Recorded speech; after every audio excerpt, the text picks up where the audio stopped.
Hello, these past 2 weeks I've gone back to rework the Lapis Cluster starter decks. I've applied some parameters for deck building around them. They are as follows. They must use the ruler, must use at least 3 cards provided from the starter deck at any quantity of copies, run a maximum of 2 colors allowed, and Lapis Cluster only. That includes CFC, LEL, Vin3, and RDE. Here's the deck list. We're going to start with Mercurius. She has a judgment for 3, energize token, and mana for 2. You can remove the 2 mana tokens to produce Water Will for any ancient magic spell. Now when you judgment, the aspect of the game is to remove Astaroth from your hand to gain a total of 10 mana counters, and then we'll pull a combo from there. So the aspect of the deck is to draw a lot of cards and pull a good combo. To help us get there, we'll have Water Wizard. This is based off water filtering, basically. You can tap her down to produce Water Will for your chants. And whenever you play a water chant, you can look at the top card of your deck and put it on top or put it on the bottom. Now, most people say that this card is bad because Tama can ping it for free, but that's when we are going to be using Bear Magic anyway. So if your opponent plays Tama after you've played a Water Wizard, you can basically tap down your Water Wizard and then play a Water Transformation Magic on your own Water Wizard, in which case then you will look at the top card of your deck, choose if you want it to stay there, or put it back underneath. The Water Transformation Magic is also important to help stall and take less damage overall. On top of that, Water Wizard also goes with Summon from Memoria. This card, along with Water Wizard, ends up looking at 4 cards in total if you choose to throw back the card that you looked at with Water Wizard. So tap down Water Wizard or just play with your Water Will, play your Summon from Memoria, look at the top card of your deck, put it on top or put it back under, and then Summon from Memoria will resolve. Look at the top 3 cards of your deck, put a card from among them into your hand, put the rest on the bottom of your deck in any order. So you can kind of see the theme here that we're filtering really, really hard. To go with all of that filter, we have Ancient Knowledge, Quick Cast. Look at the top 5 cards of your deck, put 2 cards from among them into your hand, put the rest on the bottom of your deck in any order. That goes really, really well with Mercurius' 2 mana counters on her ruler side. So it only costs you two stones really to pay it if you use her mana counters. And feel free to use them really early. Moving forward, after all the water filter engine, we have Mercurius' demon called Astaroth. Basically, if you're Mercurius and this comes into the field, you will draw a card. This is really not an early game play. You're not playing this on turn 2. You're not playing this on turn 3. This is really only there if you really need a blocker, or to get your additional 5 mana counters through Mercurius' Judgment.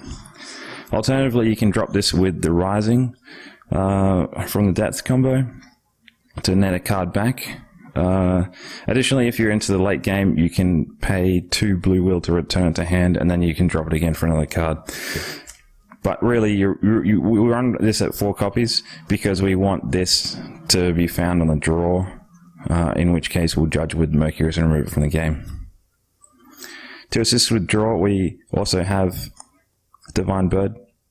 This is really good, and my kind of tech for the Prisia matchup, where she's swinging flying or swinging really early, and I just need a 1-drop flying blocker. Additionally, you can play it for inheritance, tap a green and ditch the card to draw a card. Really good for filter in the control matchup. Now moving on to the combo that we're looking for is Rising from the Depths. This is a total cost of 10. Return all resonators to the owner's hand, and we're looking to awaken it through the use of mana counters with Mercurius.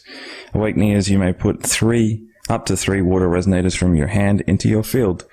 The resonators that we're really looking for is Captain Hook. We want to bounce the whole field and then bounce 6 stones. That's the best case scenario. Now the issue with this is it kind of involves a lot of cards from hand, which is kind of why we run the water filter system. But additionally to a hook, we also run ear. Now if you drop 2 ears in a hook, suddenly you bounce 2 stones, and the next stone you call, you draw 2 cards. So if you judgment with Mercurius, get your 10 counters, and then pass.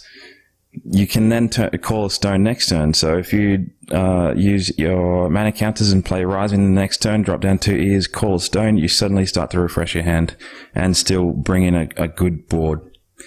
So that's the combo we're looking for, and half the deck filters incredibly hard for that. Now we'll move on to the control aspect of the deck, and this is the reason why we run green instead of black. Previously we run black for Nameless Mist, to Nameless Mist on the turn that we're going to Rising, to get out of the opponent's hand like a seal or a cancel spell or something else. But Water Wizard kind of works just as well with Millennia Bond, where you can, it's a blue chant, so Water Wizard can assist, and then you can put the top card on top or on bottom, so it kind of assists in your early game as well. Whereas Rising was just assisted with Nameless Mist, well, only on combo turn. Whereas this can draw you a card and a cancel spell. Now for the last 4 cards of the deck, we run 2 Servant of Mercurius to net another counter. It's kind of your early turn play. If you land it, it's not really necessary. I wouldn't be looking for this on the mulligan. To assist with early game trades, we also run 2 Rapid Growths. These are tacked for these 4 cards. If you're going to change anything, I would change these 4 cards. The purpose here is to have a chump block or to stem the aggro flow. It's really up to you. But what we can do here is Mercurius Servant comes in, we can block, and then we'll Rapid Growth, and we can trade up, and suddenly we have another turn to ourselves. Moving on to the Stone base, it runs fairly simple. We run 4 green-blue stones. We'll run 3 Kaguya Stone. This is really good and part of the system. When this card comes in, we get to look at the top 2 cards and put them back in any order. This helps us filter even harder and find our answers or find our combos. Then we run 3 water magic stones, just basic stones. What you could do is replace Kaguya Stone with just basic blue, and that's perfectly acceptable. Alternatively, you can also go 4 Kaguya magic stones with only 2 basic stones. That's really up to you. Now, your mulligan targets looks as follows. Water Wizard is your highest priority into a Summon from Memoria and a Water Transformation Magic. This is good across all matchups, not just the aggro with the Water Transformation Magic. Additionally, you will then want to find your Ancient Knowledge and eventually Azeroth.